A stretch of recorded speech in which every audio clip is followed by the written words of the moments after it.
Hello, Internet world. Dave Sikorsky here with CCA Maryland.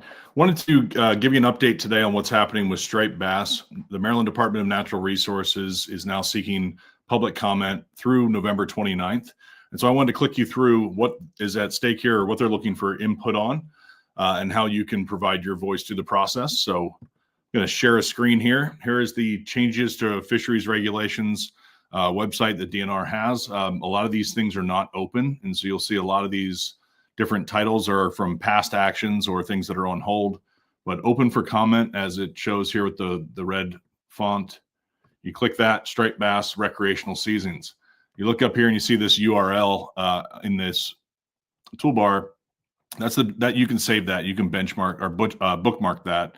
That is the striped bass link moving forward whenever there's a striped bass related regulation. And so right now, as a result of an approval at the ASMFC, this recreational seasons change is underway here in scoping, as it shows off to the right.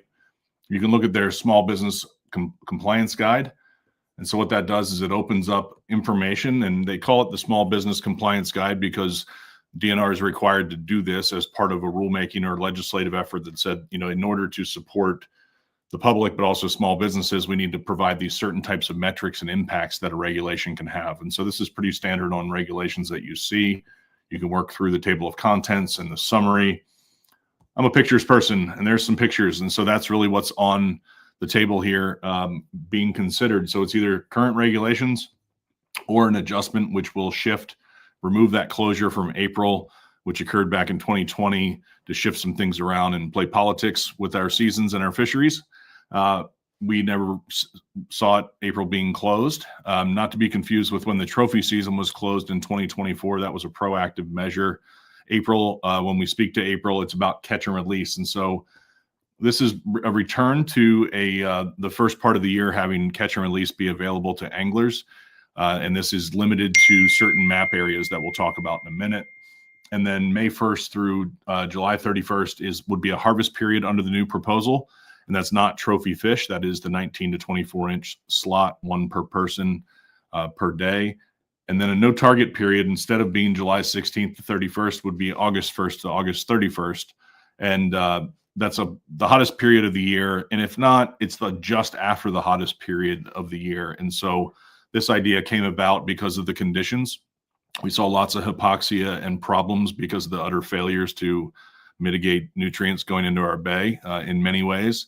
And that impacts the health of the waterway. And so what we're looking at here is August as a time of year when water quality is going to be down.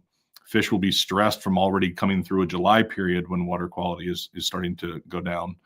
And it gives them just a break in that summertime. It's also a time of year when anglers can pursue other species.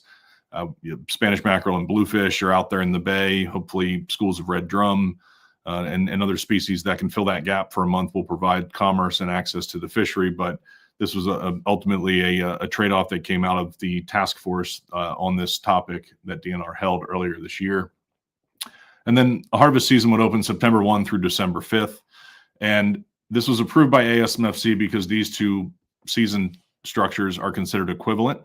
Yet I think that the closing the no targeting and removing that spring prohibition and no targeting period, the new baseline provides better balance. It provides fishing access in the spring, first for catch and release when it makes sense and limited by zone, and then on into a harvest period early in that spring period. And so that's good for all the businesses that rely on fishing. We all know that things can get slow in the boating and fishing world in the late winter. And so that first shot of opportunity, in the fishing world, we're selling hope. The hope that you can go out and catch a fish and have that experience. And if you're like me, you own lots of tackle that's never seen the water. And maybe that's your ritual every spring or every time you're preparing for a new season. So to me, it just makes sense to open this period. There's been a lot of discussion around what happens to a fish after it's released. And there's some information in this proposal that shows you the level of biomass, spawning stock biomass, which is estimated.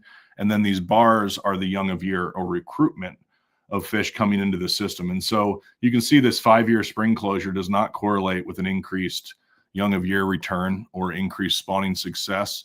We've had periods of increasing biomass give us some amazing year classes, which define the fishery into the mid-2000 period. We've had a really low recruitment in periods of high biomass. And so these two things aren't linked. And we knew that before closing the April period to catch and release fishing. And we also knew that the April period would not save many fish, which was partly why we opposed closing catch and release. You're not going to conserve a fishery by mitigating catch and release fishing or closing catch and release fishing when allowing harvest fisheries to continue. And it shouldn't be about one side versus the other. As a commissioner at ASMFC, I spoke for about 5 minutes on this topic when we were talking about this baseline proposal. So I'd encourage people to go there on YouTube and see some more about the dialogue that all different board members had on this issue. And that's what this is about for the public comment process. Of course, I'm giving perspectives here. And that's what some of this lays out. DNR does a good job of spelling it out. Look through this and ultimately make your own decision point is the message here. So let me get down here. This shows where some balance of change happens. So you gain 35 days of catch and release days, lose some harvest days, and then lose a bunch of no targeting days, which is where this gain comes from in the catch and release. Really, we go from an 83% number of days available in the calendar year to 92%. And there's folks, for and against this, but the 92% access component and allowing it to happen in the spring just makes a lot of sense to me. And that's what we're supporting at CCA. So I'm going to get down here to the maps. And in fact, I'll click over to our website and show you where this information is on our site as well. You'll see the link in the bio here for the link tree if you're viewing this video later. It has the baseline information. It has some of the talking points and information I just provided and reasons why CCA supports the proposal. It also notes that there's a DNR webinar on the calendar for 11/21. That link's right here. You can also see that full proposal, that PDF I've been showing you, plus the DNR Fisheries Regulation website and the Google form, which I haven't shown you yet. The Google form is right here. I filled it out personally, and I encourage every single person to. It explains everything right at the top. It even mentions the informational webinar. This is linked on the regulations page, the one I was on before. It's also linked on our page. But you fill out the information. It's asking you simple questions about the two options and which you prefer. And that's important for folks to do. That allows a good balance to be presented to DNR of who supports what and how many people are willing to engage in this important topic.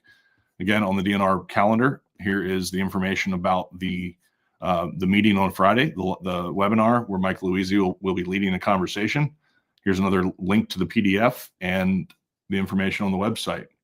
And so back to the maps real quick. I think this is an important part of the puzzle here. You can see in the current regulations up top, we have a 6-week closure and a 2-week closure. So 8 weeks of closure to get the exact same conservation benefit on paper as what you see below, 4 weeks of closure. And so it's common sense that more time on the water can equal more benefit for the economy, but we do want to conserve striped bass. So we want to see fishing mortality continue down, and we want to maintain access as best we can in these conditions. Future management, future stock assessments will guide us into the future,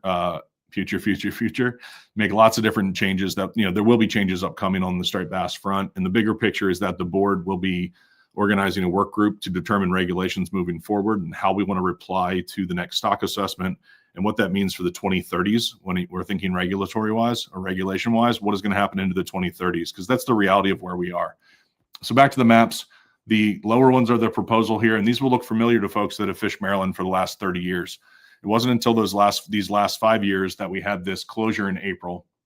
It wasn't until last year that we had the May 15th closure as well. And so there's been some changing things happen, which was really the genesis of why DNR wanted to advance this proposal and why the public comment period is open. But here's January. This is called Wave 1. This is January and February. It's the period of the year called a wave in fisheries management timelines for the MRIP system, which surveys recreational anglers. And at this time, we know there's fish out there.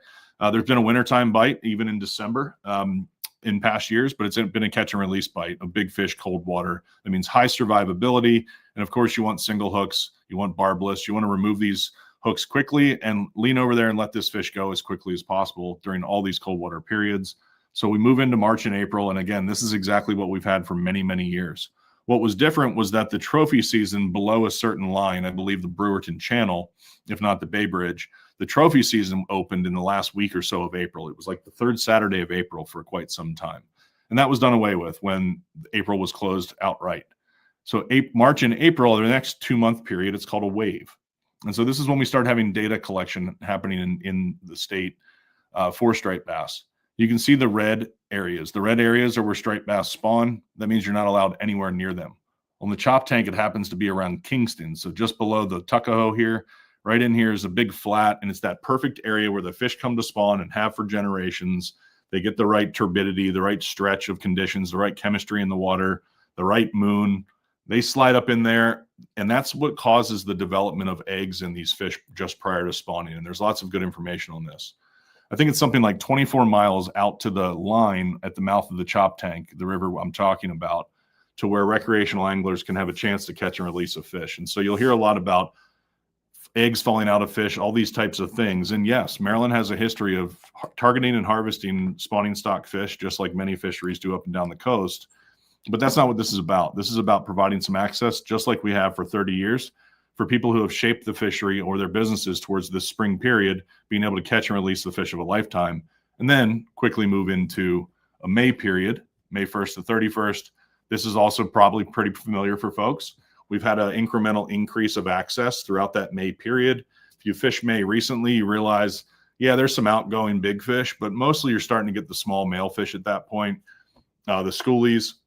So it makes sense that we have them one fish at 19 to 24 to me. June into July, the wide open summer, we're used to that. We get every section of the watershed open to us. And again, that's that summer fishery, one fish at 19 to 24. As I said earlier, it's obvious on the map. August will be a closure. Makes a lot of sense given the water conditions and the other opportunities. And July and August is wave 4. May and June is wave 3. And generally speaking, it makes sense to change things on when the wave changes. And from a statistical perspective, that can help you have a little more balance in things.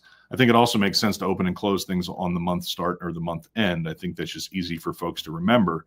And the more stability we can provide in these seasons, just like we've enjoyed for a very long time, stability is good for business. Stability is good for the community to try and figure out how to balance things out. And most importantly, balance things out for the fish.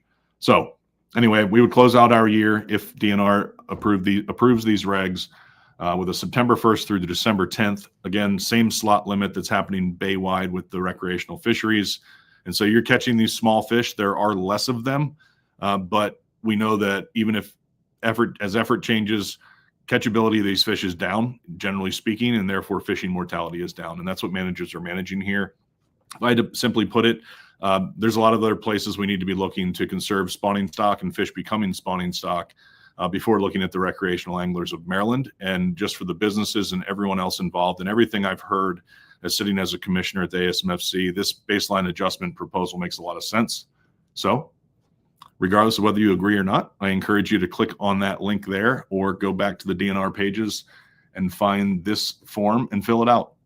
Get involved in the process, learn about the trade-offs that occur in the fisheries management system, and get to know the folks at Maryland DNR that are in charge of leading this work. It is not easy, and we're very fortunate that we have access to them. So I encourage folks to look less towards their common stakeholders and being critical of what's happening, in different portions of the recreational fishery, and rather just look forward to try and figure out what's a good balanced layout of our calendar we can set right now, because no one knows what the future holds until striped bass have more success in spawning. So again, until November 29th, you have an opportunity to weigh in here, and hope everybody's doing well.